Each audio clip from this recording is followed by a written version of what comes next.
Atom bomb, nuclear bomb है। But इस bomb की खासियत ये है, ये बाहर के देशों में डिस्ट्रक्शन फैलाने के बजाय हमारे ही देश में, हमारे ही बीच, हमारे ही लोगों को डिस्ट्रक्ट कर रहा है। डॉन था और काफी ज्यादा मास लेवल पे डिस्ट्रक्शन फैलाता था। आदि पुरुष ये तो एक नंबर का जोकर फिल्म थी बिल्कुल, ना, राम राज्य एस्टैब्लिश करो, राम राज्य एस्टैब्लिश करो।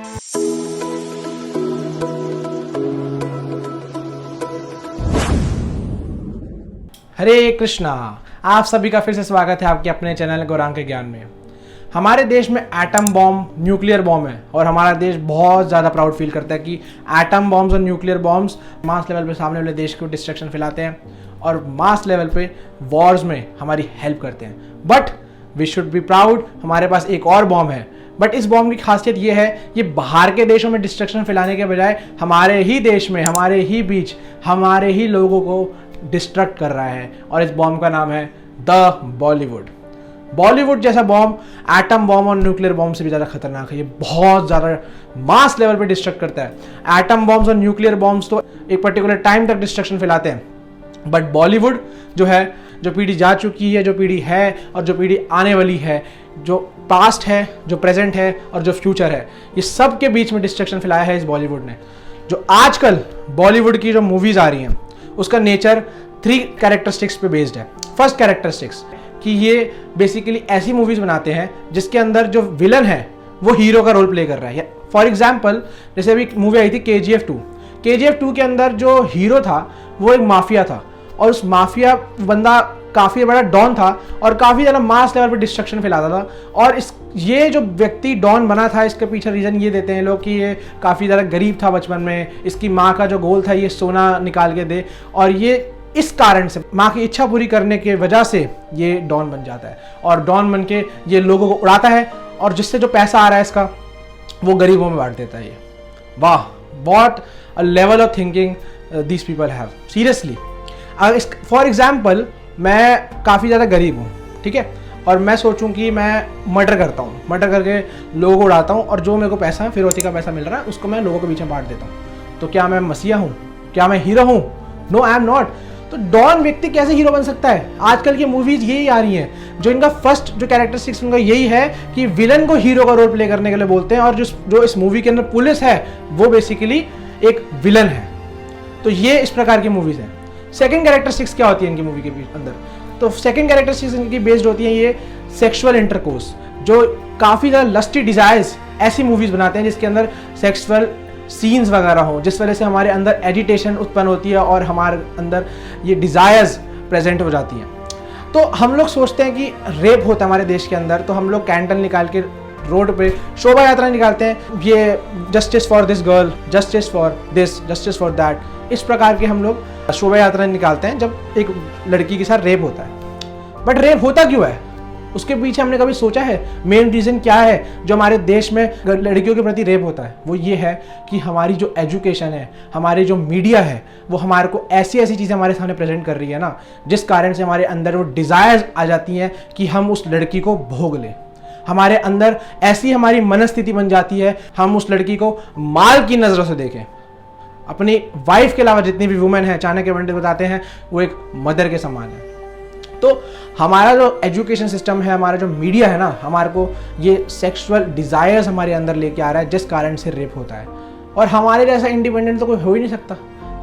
हम लोग मूवीज़ भी ऐसी बनाते हैं जिसके अंदर हम लोग डिज़ायर्स उत्पन्न करते हैं, डिज़ायर्स उत्पन्न करने के बाद रेप भी हम करते हैं, रेप हो जाने के बाद शोभा यात्रा भी हम निकालते हैं, जस्टिस भी हम करते हैं। वाह, कितने ज़्यादा आत्मनिर्भर है हम लोग कि हम लोग डिज़ायर्स भी खुद ही उत्पन्न करते हैं, उस लड़की का रेप भी खुद करते हैं और फिर आगे जाके शोभा यात्रा भी निकालते हैं और justice for this, justice for that ये करते हैं। तो ये बेसिकली हमारी मूवीज, इस प्रकार की मूवीज आ रही हैं। And third and the most worst जो कैरेक्टरिस्टिक्स ये निकालते हैं ना, ये टारगेट करते हैं हमारे सनातन धर्म को। सनातन धर्म की बैंड बजा के रखी हुई है इनकी मूवीज ने। अभी हाल ही में एक मूवी आई थी भोला करके। भोला मूवी के अंदर Ajay Devgn lead role play कर रहे हैं और इस मूवी के अंदर अजय देवगन को दिखाया जा रहा है कि वो बहुत ज़्यादा रॉकस्टार व्यक्ति है। उसके एक हाथ में नॉनवेज है, एक हाथ से वो नॉनवेज खा रहा है और दूसरे हाथ में उसकी भगवद गीता है। मतलब बंदे ने पूरी की पूरी भगवान की जो टीचिंग्स हैं उसको बुरी तरह से विध्वंस कर दिया। जस्ट इमेजिन, भगवान ने गीता में कहीं बोला है कि नॉनवेज खाओ, भगवान ने ऐसा कहीं बोला मीटम चिकनम ऐसे करके कुछ बोला भगवान ने? भगवान कह रहे पत्रम पुष्पम फलम तोयम, जो मेरे को प्रेम से पत्र पुष्प फल ये ऑफर करता है वो चीज़ मैं बहुत अच्छे से एक्सेप्ट करता हूँ। तो मीट के बारे में कहा दिया गया भगवान ने गीता में, तो ये व्यक्ति एक हाथ से मीट खा रहा है, दूसरे हाथ से भगवत गीता की टीचिंग्स को अपना रहा है। तो मतलब भगवत गीता की टीचिंग्स को उन्होंने विध्वंस कर रखा है। और हाल ही में एक और मूवी आई थी आदि पुरुष, ये तो एक नंबर का जोकर फिल्म थी बिल्कुल। इसके अंदर मर्यादा पुरुषोत्तम भगवान श्री राम को कैसे प्रेजेंट किया इन लोगों ने, my God, it's the worst film that I have ever watch in my life. आदि पुरुष जैसी मूवी को तो हमेशा के लिए बैन कर देना चाहिए। ऐसी मूवीज बॉलीवुड प्रेजेंट कर रहा है। बॉलीवुड ने डिटर्मिनेशन ले रखा है कि अब मेरे को बर्बाद होना है। तो व्यक्ति जिसकी बुद्धि इसी चीज में जा चुकी है, वो सोच चुका है कि बर्बाद होना ही है मेरे को, तो हम क्या बोले, वो मूवीज ही ऐसी बना रहे हैं। इवन उनकी जो लव स्टोरी वाली मूवीज है, उस मूवी के अंदर भी जो हमारे जो कैरेक्टर्स हैं सनातन धर्म से, भगवान श्री राम, भगवान श्री कृष्ण, इन सबको प्रेजेंट किया जाता है, इनको लीड रोल के रूप में लिया जाता है और इनकी जो लीलाओं को प्रेजेंट किया जाता है एज ऑन मटीरियल प्लेन। क्या भगवान श्री कृष्ण इतने चीप हैं क्या जो मटीरियल लेवल पे लीलाएं करेंगे? भगवान श्री कृष्ण और भगवान श्री राधा रानी का जो प्रेम है हम लोग सोचते हैं वो मटीरियल लेवल पे, but it's the eternal most level of love. तो हम लोग कैसे इस चीज को जज कर सकते हैं? हमारे शास्त्र बताते हैं कि भगवान श्री कृष्ण और श्रीमती राधा रानी का जो लव है ना, it's the supreme most level of love. हम लोग जज नहीं कर सकते हमारी इस छोटी सी ब्रेन से। Left hand hemisphere there is nothing is left and on right hand hemisphere there is nothing is right. तो इस 1.5 फुट की ब्रेन से हम लोग कैसे जज कर सकते हैं श्रीमती राधा रानी और भगवान श्री कृष्ण के प्रेम को?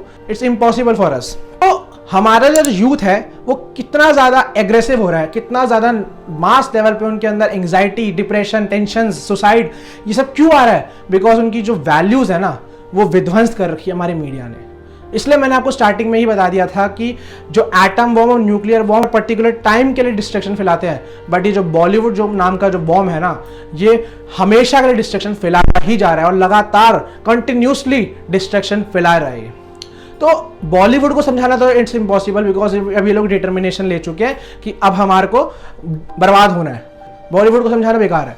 तो मेरी आप सबसे रिक्वेस्ट है, प्लीज बॉयकॉट बॉलीवुड। अगर आपको मूवी देखनी है तो ऐसी मूवीज देखिए जैसे कि अभी कार्तिकेय 2 करके मूवी आई है। Kartikeya 2 is the masterpiece movie. जो इस मूवी का जो गोल है वो टारगेट कर रहा है रामायण और महाभारत को as not a myth, as a history. वो कहते हैं कि रामायण और महाभारत माइथोलॉजी नहीं है, रामायण और महाभारत इज आवर हिस्ट्री।